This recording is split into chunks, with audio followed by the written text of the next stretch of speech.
Assalamualaikum warahmatullahi wabarakatuh. Kami dari kelompok 6 kelas akuntansi C akan mempresentasikan analisis laporan keuangan.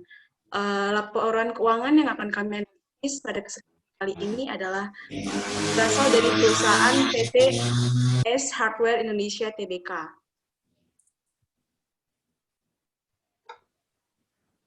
Pertama-tama saya akan memperkenalkan teman-teman saya. Yang pertama ada Yunita Tri Pratiwi dengan NIM 1422065, ada Joyce Teresia dengan NIM 142200066, ada saya Regina Octaviani 1422070, ada Tri Haryoga Rahman Gani dengan NIM 1422075, dan ada Sarasita Nanda dengan NIM 142200089.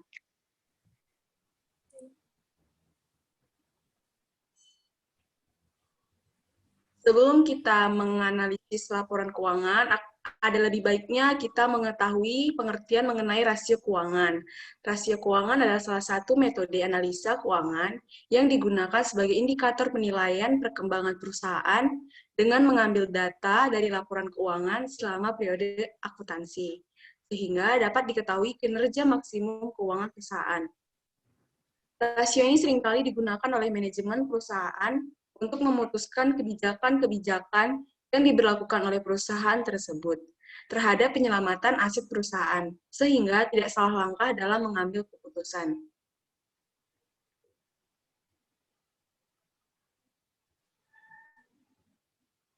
Jenis rasio keuangan. Yang pertama ada rasio profitabilitas, yang kedua ada rasio solvabilitas, yang ketiga ada rasio likuiditas, dan yang keempat rasio aktivitas, dan yang terakhir ada analisis tren dan common size.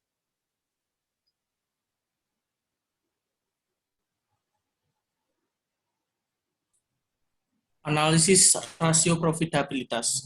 Rasio profitabilitas atau profitability ratio adalah rasio atau perbandingan untuk mengetahui kemampuan perusahaan untuk mendapatkan laba atau profit dari pendapatan atau earning terkait penjualan aset dan ekuitas berdasarkan dasar pengukuran tertentu. Yang pertama ada GPM atau Gross Profit Margin. Margin laba kotor atau GPM merupakan rasio profitabilitas untuk menilai persentase laba kotor terhadap pendapatan yang dihasilkan dari penjualan. Semakin besar gross profit margin, semakin baik atau efisien kegiatan operasional perusahaan yang menunjukkan harga pokok penjualan lebih rendah daripada penjualan atau sales yang berguna untuk audit operasional. Rumus GPM adalah laba kotor dibagi total pendapatan dikali 100. Jika kita lihat di sini, laba kotor perusahaan ACE pada tahun 2019 adalah 3 triliun sekian dan total pendapatannya adalah 7 triliun sekian.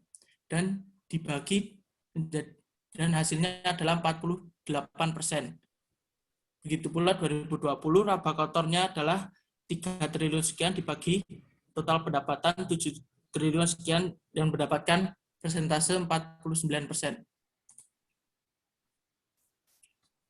Dari terlihat pada tahun 2019 GPM perusahaan ACE sebesar 48% dan pada tahun 2020 GPM perusahaan ACE sebesar 49%.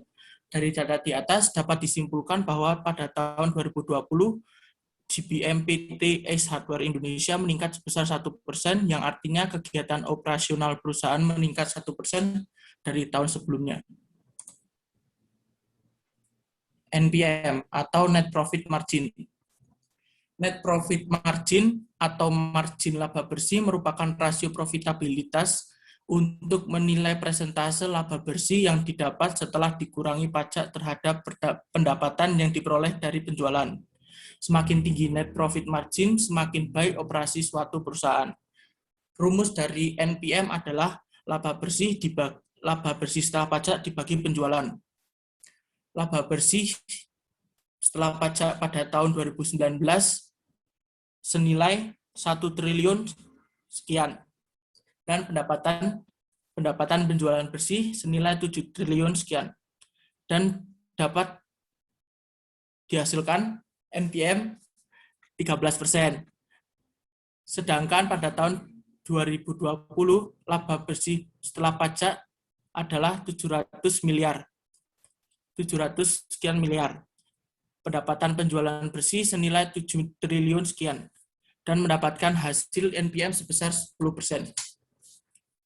Terlihat pada tahun 2019 NPM perusahaan IS sebesar 13% dan pada tahun 2020 NPM perusahaan IS sebesar 10%. Dari data di atas dapat disimpulkan bahwa tahun 2020 NPM PT IS Hardware Indonesia menurun sebesar 3%, yang artinya operasi perusahaan menurun sebesar 3% dari tahun sebelumnya. ROA atau Return on Asset Ratio. Tingkat pengembalian aset merupakan rasio profitabilitas untuk menilai persentase keuntungan yang diperoleh perusahaan terkait sumber daya atau total aset, sehingga efisiensi suatu perusahaan dapat mengelola asetnya bisa terlihat dari persentase rasio ini. Rumus ROA adalah laba bersih dibagi total aset.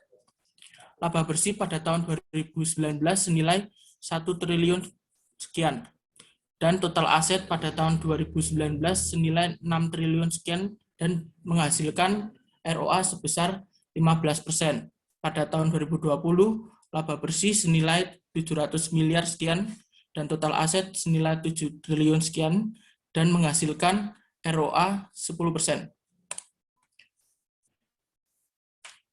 Terlihat pada tahun 2019 ROA perusahaan IS sebesar 15% dan pada tahun 2020 ROA perusahaan IS sebesar 10%. Dari data di atas dapat disimpulkan bahwa pada tahun 2020 ROA PT IS Hardware Indonesia menurun sebesar 5%, yang artinya efisiensi perusahaan dalam mengelola aset menurun sebesar 5% dari tahun sebelumnya. ROE, Return on Equity Ratio. ROE merupakan rasio profitabilitas untuk menilai kemampuan perusahaan dalam menghasilkan laba dari investasi pemegang saham perusahaan tersebut yang dinyatakan dalam persentase. Return on equity menunjukkan seberapa berhasil perusahaan mengelola modalnya, sehingga tingkat keuntungan diukur dari investasi pemilik modal atau pemegang saham perusahaan. ROE yaitu rentabilitas modal sendiri atau yang disebut rentabilitas usaha. Rumus ROE adalah laba bersih setelah pajak dibagi ekuitas pemegang saham. Dapat dilihat laba bersih setelah pajak pada tahun 2019 nilai 1 triliun sekian dan ekuitas pemegang saham senilai 4 triliun sekian dan menghasilkan ROE sebesar 21%. Sedangkan pada tahun 2020 laba bersih setelah pajak PT IS Hardware sebesar 700 miliar sekian dan ekuitas pemegang saham senilai 5 triliun sekian dan menghasilkan ROE sebesar 14%. Terlihat pada tahun 2019 ROE perusahaan IS sebesar 21% dan pada tahun 2020 perusahaan IS sebesar 14%. Dari data di atas dapat disimpulkan bahwa pada tahun 2020 PT IS Hardware Indonesia mengalami menurun sebesar 7%, yang artinya keberhasilan perusahaan dalam mengelola modalnya menurun sebesar 7% dari tahun sebelumnya. ROS, Return on Sales Ratio. Return on Sales Ratio adalah merupakan rasio profitabilitas yang menampilkan tingkat keuntungan perusahaan setelah pembayaran biaya-biaya variabel produksi seperti upah kerja, bahan baku, dan lain-lain sebelum dikurangi pajak dan bunga. Rumus ROS adalah laba sebelum pajak dan bunga dibagi penjualan dikali 100%. Laba sebelum pajak dan bunga pada tahun 2019 sebesar 1 triliun sekian dan penjualan pada tahun 2019 senilai 7 triliun sekian dan menghasilkan ROS 16%. Pada tahun 2020 laba sebelum pajak adalah 900 miliar sekian dan penjualan sebesar 7 triliun sekian. dan menghasilkan ROS sebesar 13%. Terlihat pada tahun 2019, ROS perusahaan E sebesar 16%, dan pada tahun 2020, ROS perusahaan E sebesar 13%. Dari data di atas dapat disimpulkan bahwa pada tahun 2020, ROS PDS Hardware Indonesia menurun sebesar 3%, yang artinya tingkat keuntungan yang diperoleh dari setiap rupiah penjualan menurun sebesar 3% dari tahun sebelumnya.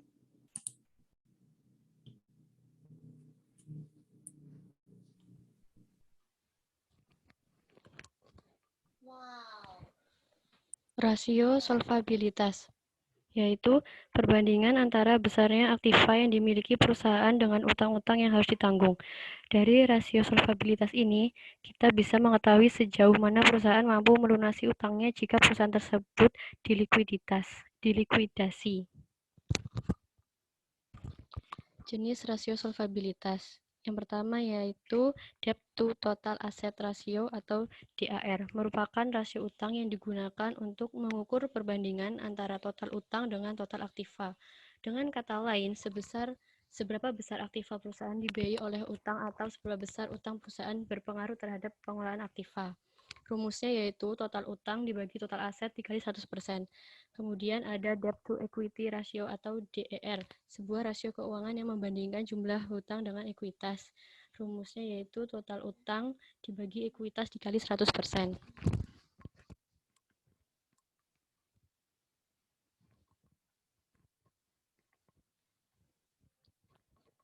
DAR pada tahun 2019,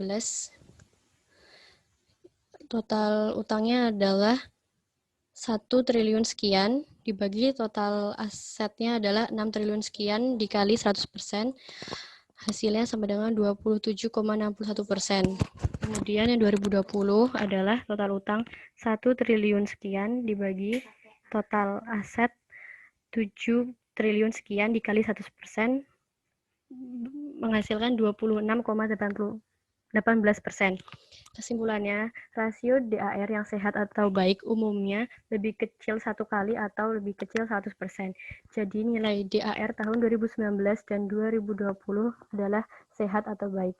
Namun pada tahun 2020 mengalami penurunan nilai DAR yang artinya semakin sedikit utang yang digunakan perusahaan untuk memperoleh aset.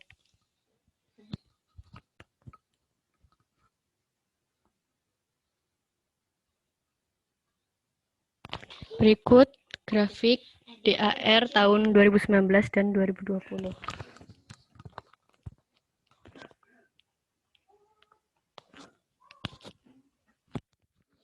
Sekarang ada debt to equity ratio. Pada tahun 2019, total hutang adalah 1 triliun sekian dibagi oleh total ekuitas 4 triliun sekian dikali 100%, yaitu 38,14%. Dan pada tahun 2020, total utang ada 1 triliun sekian dibagi oleh total ekuitas 5 triliun sekian dikali 100%, yaitu 35,46%.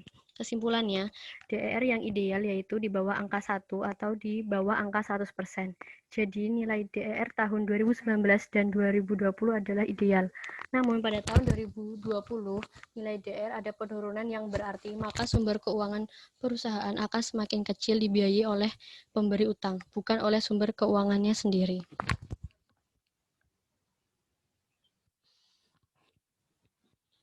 Berikut adalah grafik DER tahun 2019 dan 2020.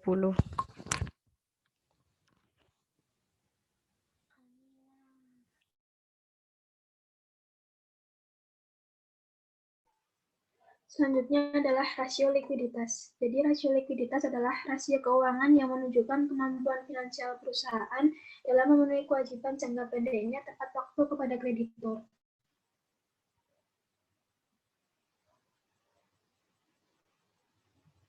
Jenis rasio likuiditas yang pertama ada rasio lancar atau current ratio.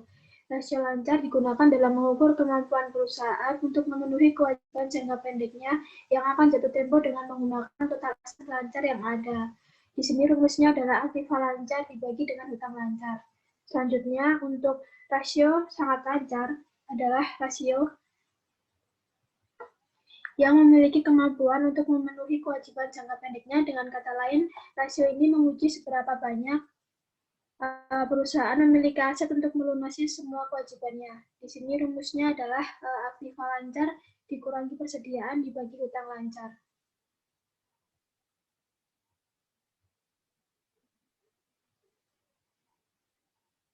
Berikut laporan basic keuangan dari perusahaan AC Hardware. Bisa di next.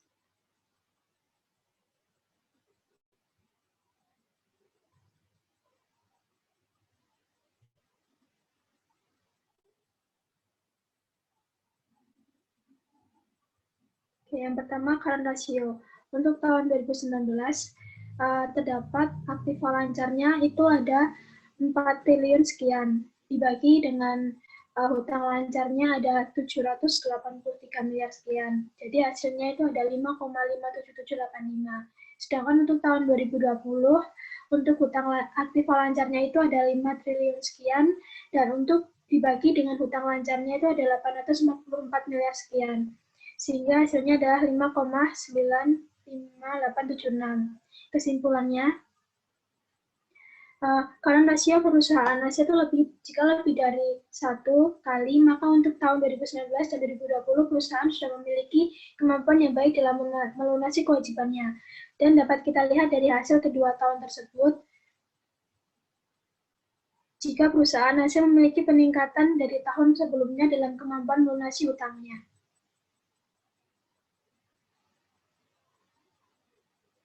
Selanjutnya adalah quick ratio. Untuk tahun 2019, aktiva lancarnya ada 4 triliun sekian, dikurangi persediaan ada 2 triliun sekian, dibagi dengan utang lancar ada 783 miliar sekian.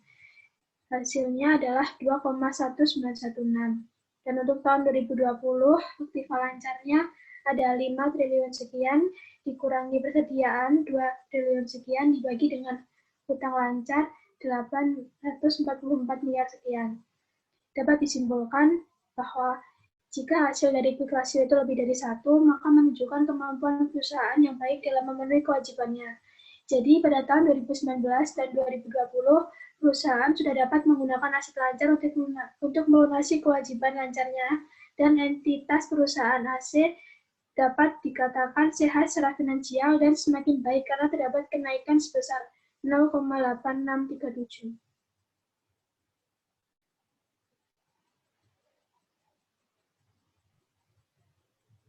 Analisis rasio aktivitas.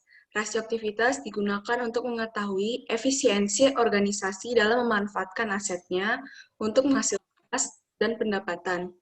Rasio ini juga berguna untuk membandingkan bagaimana kinerja perusahaan berdasarkan tren dari waktu ke waktu dalam analisis pernyataan horizontal atau bagaimana kinerja perusahaan bersaing dengan kompetitor dalam analisis perusahaan yang sebanding.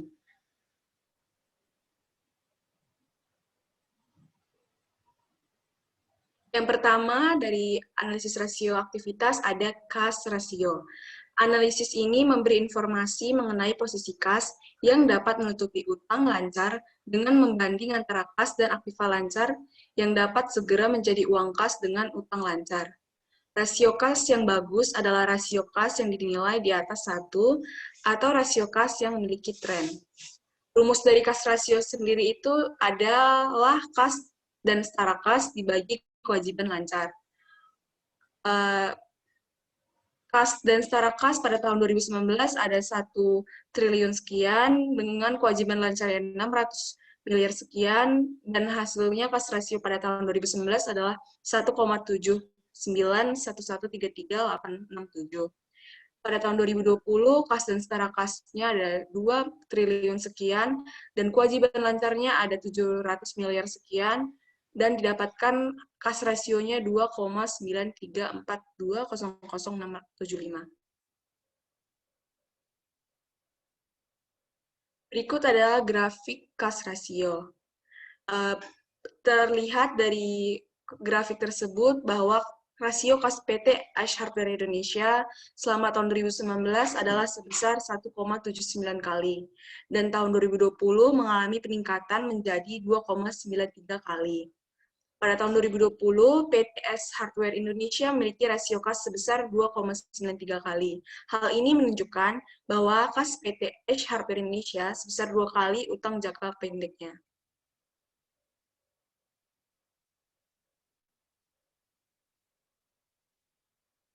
Yang kedua ada total aset turnover. Rasio ini mengatur aktivitas aset dan kemampuan perusahaan menghasilkan penjualan melalui asetnya. Pada intinya, semakin tinggi rasio ini, semakin baik bagi perusahaan, karena berarti dapat menghasilkan lebih banyak penjualan dengan beberapa tingkat tertentu. Rumus total aset turnover adalah penjualan bersih dibagi total aset.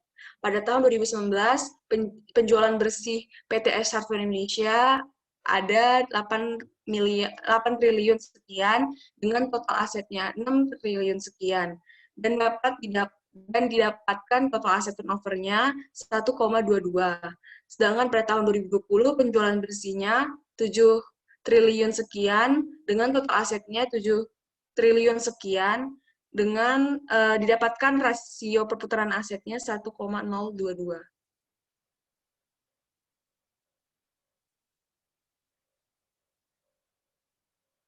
Dari grafik, kondisi perusahaan sangat tidak menggembirakan karena terjadi penurunan rasio dari tahun 2019 ke tahun 2020. Dengan bertambahnya total aset yang dimiliki oleh PTS Hardware Indonesia pada tahun 2020, menunjukkan bahwa PTS Hardware Indonesia tidak baik dalam mengelola aset yang dimiliki, sehingga terjadi penurunan dalam pendapatan penjualan bersih.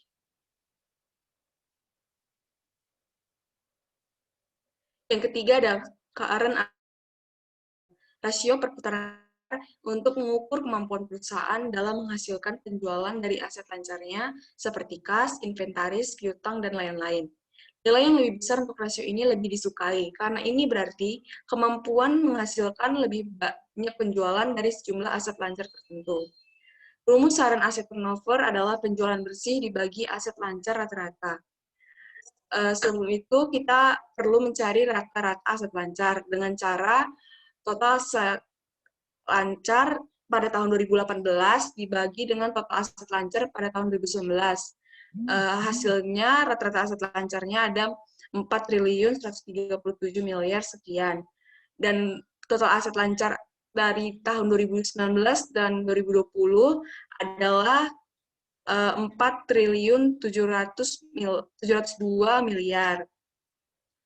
Dengan begitu kita dapat mengetahui saran aset turnover-nya. Pada tahun 2019, penjualan bersihnya ada 8 triliun sekian, dan rata-rata aset lancarnya 4 triliun sekian, dan dapat dihasilkan 1,96 saran aset turnover-nya. Lalu pada tahun 2020, penjualan bersihnya ada 700 triliun sekian, dengan rata-rata aset lancarnya 4 triliun sekian, dan saran aset turnover-nya ada 1,57.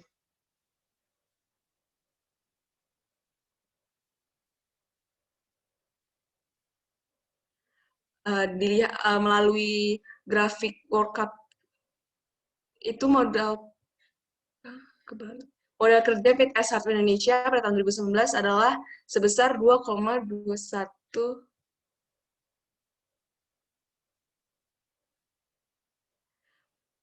Dari grafik saran aset turnover, kondisi perusahaan sangat tidak menggembirakan karena terjadi penurunan rasio dari tahun 2019 ke tahun 2020.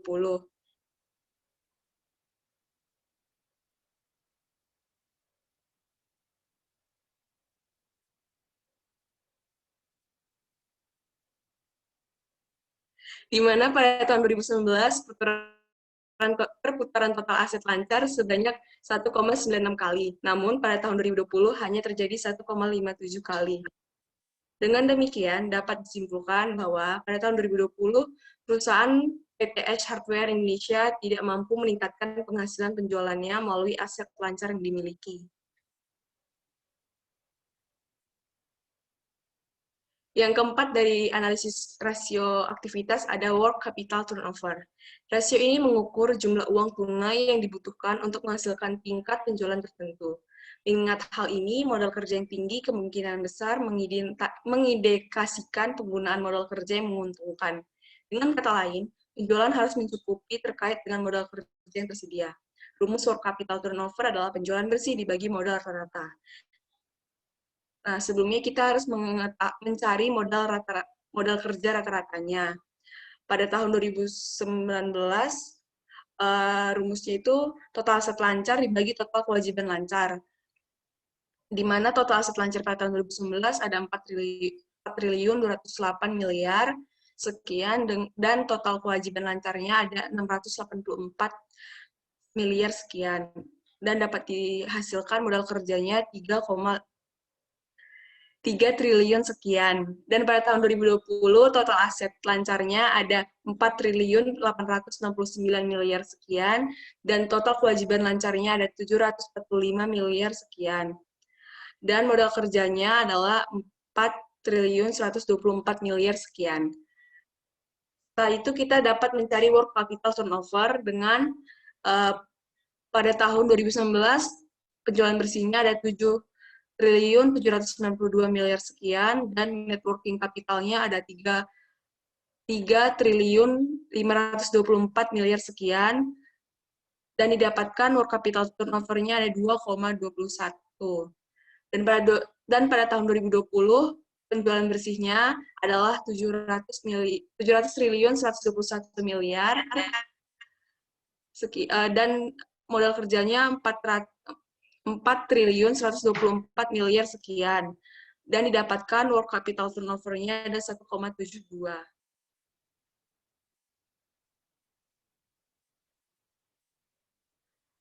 Grafik work capital turnover adalah ini, dan melalui grafik ini kita dapat menyimpulkan modal kerja pada perusahaan PT S Hardware Indonesia pada tahun 2019 adalah sebesar 2,21 kali, dan pada tahun 2020 sebesar 1,72 kali. Nilai rasio ini menginformasikan bahwa pada tahun 2019, modal kerja PT S Hardware Indonesia berputar sebanyak 2 kali dalam setahun. Sedangkan tahun 2020, modal kerja PT S Hardware Indonesia berputar 1 kali dalam setahun. Perputaran modal kerja PT S Hardware Indonesia tampak terlihat menurun. Hal ini menunjukkan bahwa terjadi penurunan kemampuan perusahaan dalam memanfaatkan modal kerjanya untuk menghasilkan penjualan.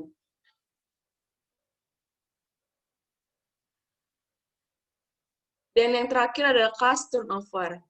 Efisiensi penggunaan kas perusahaan ditunjukkan oleh rasio perputaran kas. Ini mengukur berapa kali kas perusahaan telah dibelanjakan selama beberapa periode. Rumus kas turnover adalah penjualan bersih dibagi kas rata-rata. Kita harus mencari rata-rata kas terlebih dahulu. Pada tahun 2018, total kasnya ada 777 miliar sekian, dan pada tahun 2019, total kasnya ada 1 triliun 225 miliar sekian, dan dapat diperoleh rata-rata kasnya adalah 1 triliun 1 miliar sekian. Dan pada tahun rata-rata kas pada tahun 2019 dan 2020 adalah 1 triliun 706 miliar sekian. Setelah itu kita dapat mengetahui kas turnover-nya dengan pada tahun 2019 kas turnover-nya ada 7,779920 251, dan pada tahun 2020 kas turnover-nya adalah 4,173047258. Berikut adalah grafik dari kas turnover.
Selanjutnya ada analisis tren.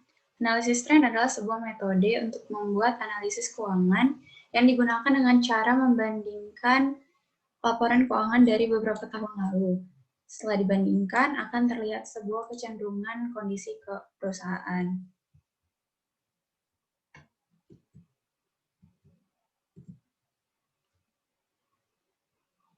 Nah, tujuan dari dibuatnya laporan tren ini adalah untuk melihat adanya kenaikan atau penurunan dalam laporan keuangan. Di sini ada laporan tren posisi keuangan untuk tahun dari 2018 sampai 2020.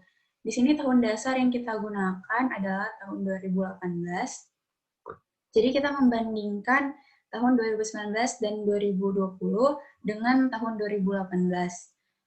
Cara membandingkannya adalah dengan mengurangkan tahun yang ingin kita bandingkan.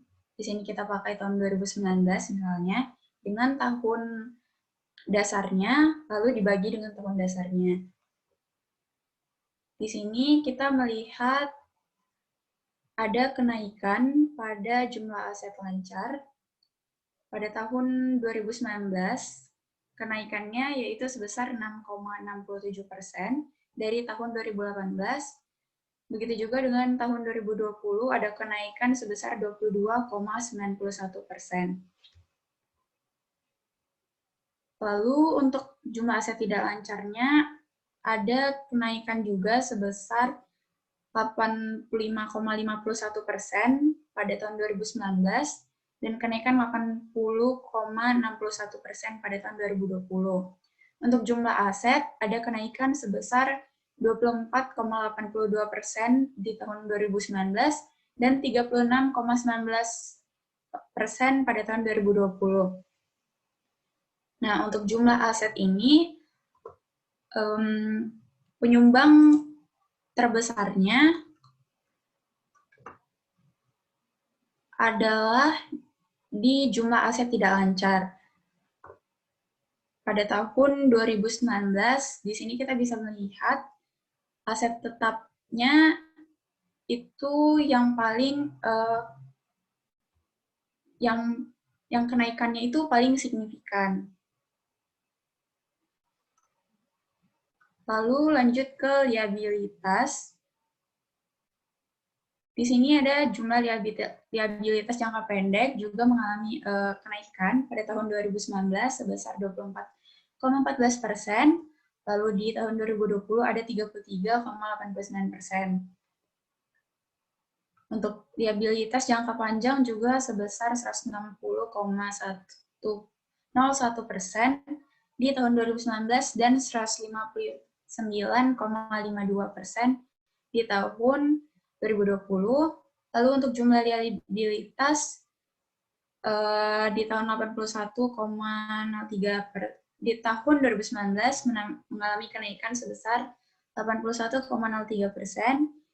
dan tahun 2020 mengalami kenaikan 86,50%.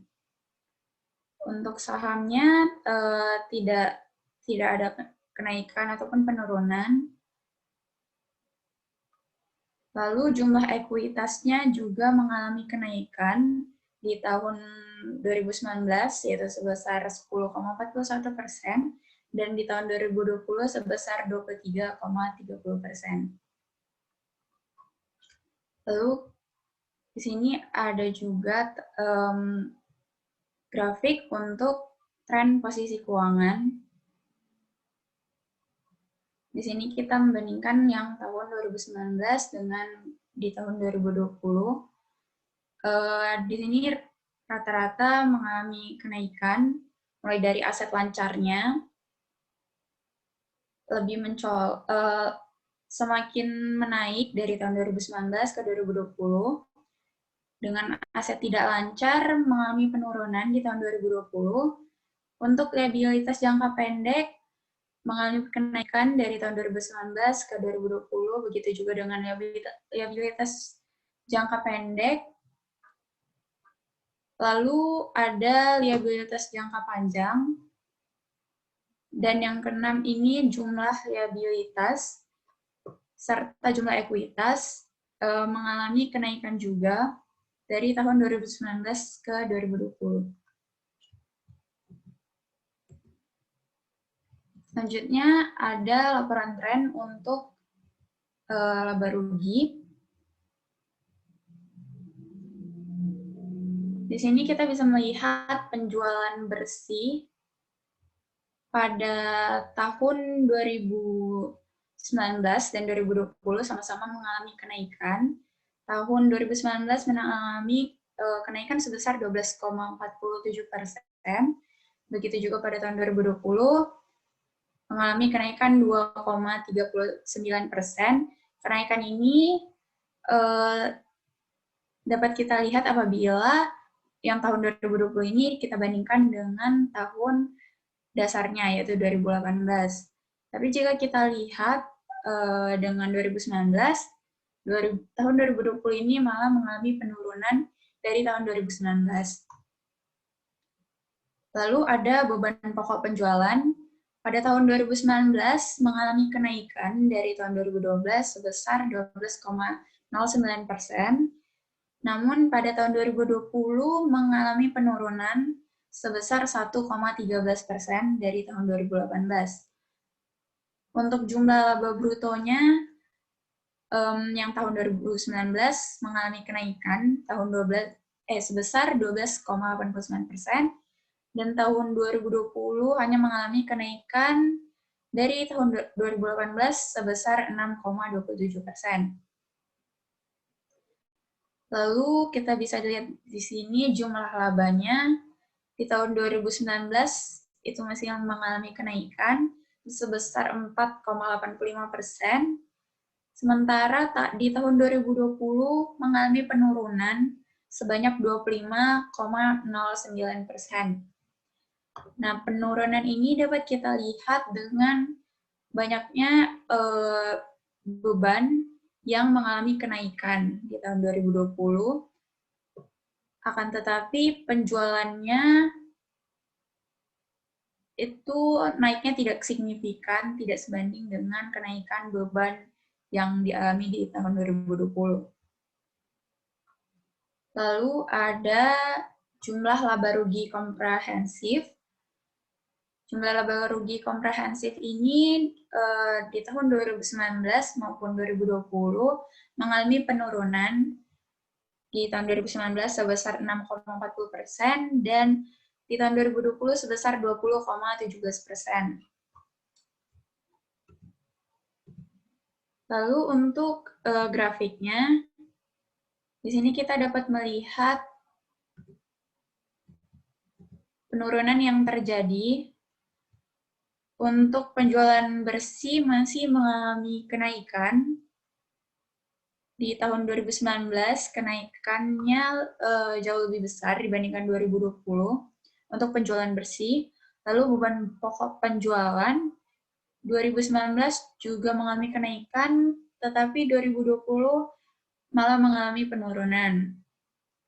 Di jumlah laba bruto, 2019 mengalami kenaikan, dan 2020 juga, tetapi tidak sebesar kenaikan di 2019. Di jumlah laba, 2019 mengalami kenaikan, dan 2020 malah mengalami penurunan yang cukup signifikan. Untuk jumlah laba rugi komprehensif, keduanya mengalami penurunan. Lalu ada juga analisis common size. Nah, analisis common size ini adalah sebuah metode laporan keuangan yang disusun dengan cara menghitung tiap pos dalam laporan laba rugi dan neraca hingga tampak proporsi total penjualan untuk laporan laba rugi ataupun total aktiva atau untuk neraca. Analisis common size ini juga dapat disebut dengan analisis vertikal, karena pada analisis common size ini kita membandingkan pos jumlah aset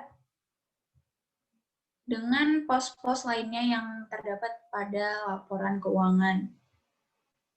Untuk posisi keuangan, kita membandingkan jumlah aset dengan pos-pos pada laporan posisi keuangan. Di sini dapat kita lihat,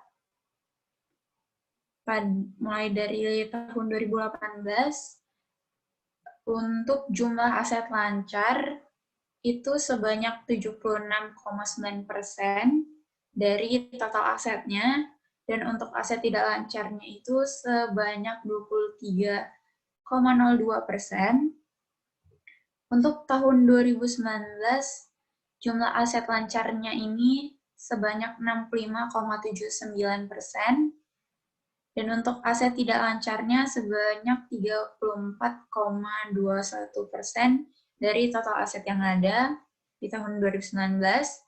Dan untuk 2020, total aset lancarnya itu ada 69,47% dari total aset yang ada, dan aset tidak lancarnya 30,53% dari total aset yang ada.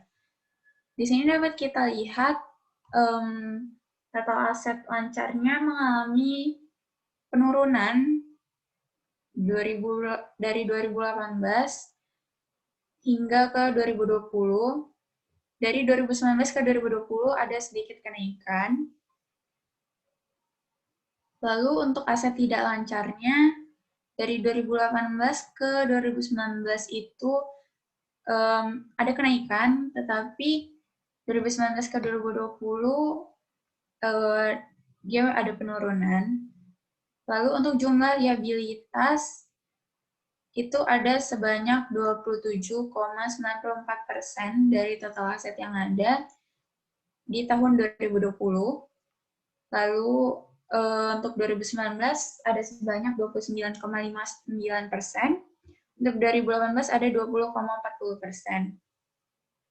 Adapun saham biasanya yang dapat kita lihat sahamnya di sini, di tahun 2018 ada sebanyak 3,22%, lalu dari total aset yang ada di tahun 2019 sebanyak 2,58%, dan kemudian di tahun 2020 ada 2,37%. Di sini kita lihat sahamnya itu mengalami penurunan dari 2018 hingga 2020. Lalu untuk jumlah ekuitasnya itu ada 79,60% di tahun 2018, di tahun 2019 ada 70,41%, dan 2020 ada 72,06%. Jadi 2018 dia mengalami penurunan ke 2019, lalu mengalami sedikit kenaikan di tahun 2020. Untuk grafiknya, ini yang pertama ada grafik untuk aset lancar. Di sini kita bisa lihat dari 2018, 19, 20, dari 2020, 19, 18. Di sini 2020 dia ada sedikit kenaikan, lalu dia turun di 2019 dan 2018 dia ada kenaikan. Untuk piutang dari pihak berelasi, ini ada sebesar di tahun 2019 ada sebesar 0,19% dari total aset yang ada. Lalu di tahun 2019 ada sebesar 0,84%, dan di tahun 2020 ada sebesar 1,59%. Ini dia mengalami kenaikan dari tahun 2018 hingga ke 2020 untuk piutang usaha pihak berelasi. Piutang usaha pihak berelasi ini maksudnya dari entitas-entitas yang berkaitan dengan perusahaan Ace Hardware ini. Lalu selanjutnya ada aset tidak lancar. Dia ada kenaikan ataupun penurunan. Di sini kenaikan yang paling signifikan dapat kita lihat di jumlah ekuitasnya. Terutama pada 2018, dia lebih tinggi, itu artinya di tahun 2019 dan 2020 jumlah ekuitas ini mengalami penurunan dari tahun 2018. Selanjutnya ada laporan common size untuk laba rugi. Untuk laporan laba rugi hampir sama dengan untuk neraca. Bedanya adalah di sini kita membagikan pos-pos yang ada dengan penjualan bersih. Jadi di sini kita lihat dari data di tahun 2020 untuk beban pokok penjualan ini ada sebesar 50,64%, minus 50,64%. Untuk jumlah laba brutonya ada 49,36%. Lalu untuk labanya ada 9,87%. Di sini kita lihat labanya ada sebesar 731 miliar dari total 7 triliun penjualan bersih yang ada. Lalu untuk di tahun 2019, kita bisa melihat beban pokok penjualannya ada minus 52,26%. Untuk jumlah laba brutonya ada 47,74% dari total penjualan bersih yang ada. Dan jumlah labanya ada 12,57%. Di tahun 2018 jumlah labanya sebesar 13,48% dari total penjualan bersih yang ada. Di sini kita lihat untuk jumlah laba S Hardware mengalami penurunan dari tahun 2018 ke 2020. Kalau kita lihat di tahun 2020 yang menyebabkan turunnya laba ini kita dapat lihat dari total dari beban yang ada.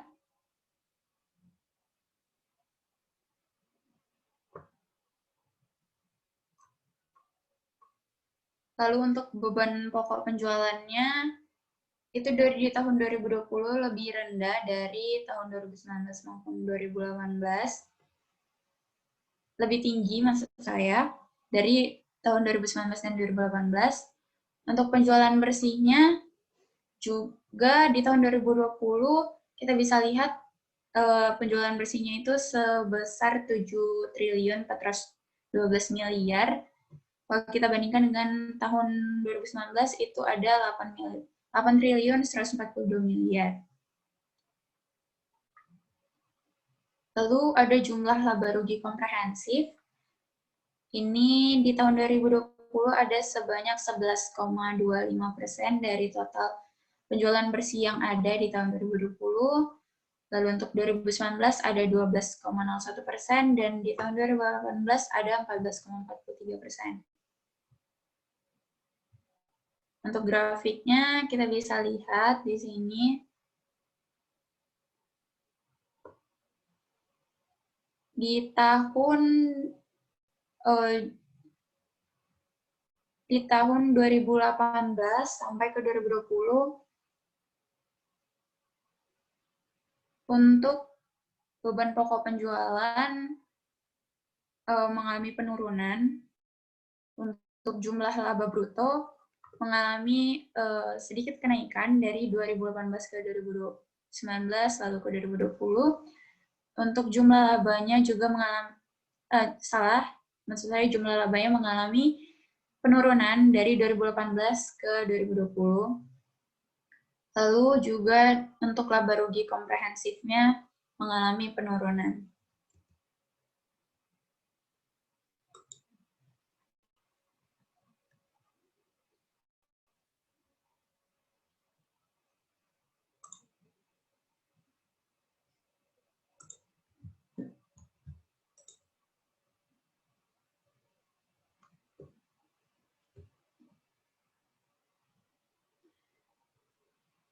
Sekian dari